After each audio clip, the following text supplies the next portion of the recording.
Assalamualaikum warahmatullahi wabarakatuh. Nama saya Niza Lutfiana Dewi dari kelas PAI 2C. Saya akan mempresentasikan teori pemrosesan informasi model memori Atkinson-Shiffrin. Dalam setiap sendi kehidupan manusia, pasti tidak akan pernah terlepas dari proses penerimaan rangsangan atau informasi untuk disimpan di dalam memori. Entah rangsangan atau informasi tersebut akan cepat terlupakan atau bahkan yang sulit dilupakan. Maksudnya, kemampuan memori untuk menyimpan atau mempertahankan informasi ada yang sejenak lalu hilang, namun ada juga yang tetap terus diingat walau dalam waktu yang cukup lama. Dalam psikologi pendidikan ini, mempelajari 3 tahapan proses mengingat, yaitu proses pengkodean, penyimpanan, dan pengambilan. Yang pertama yaitu pengodean, yaitu proses masuknya informasi ke dalam memori. Yang kedua yaitu proses penyimpanan, yaitu menjaga informasi dari waktu ke waktu. Yang ketiga yaitu pengambilan, yaitu menjemput informasi dari penyimpanan. Dari 3 tahapan proses mengingat yang telah disebutkan di atas, setelah terjadi proses pengodean, maka perlu menyimpan atau mempertahankan informasi ke dalam memori atau ingatan.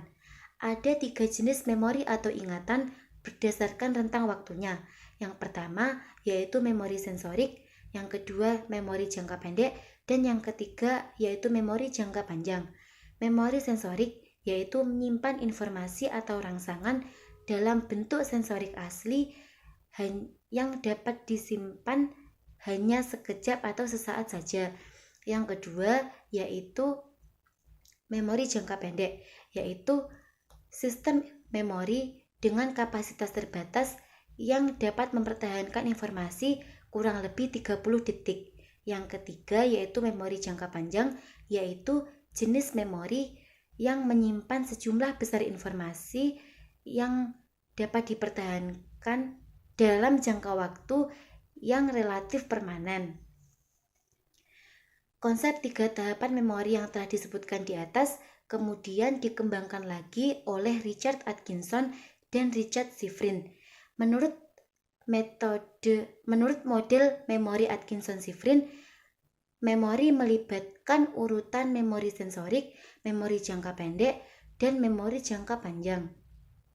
Seperti yang telah kita lihat, banyak informasi membuat hal tersebut tidak lebih dari kenangan sensorik dari pemandangan dan suara.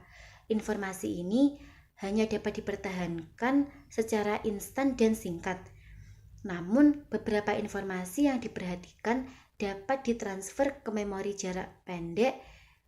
jangka pendek yang dapat dipertahankan selama kurang lebih 30 detik atau bahkan bisa lebih dengan bantuan latihan.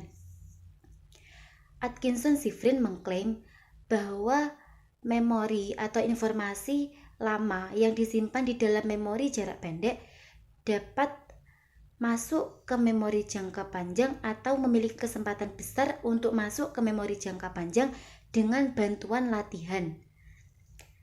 Berdasarkan konsep yang telah disebutkan oleh Atkinson-Shiffrin tersebut, banyak ahli kontemporer seperti Bartlett yang berpendapat bahwa teori tersebut terlalu sederhana.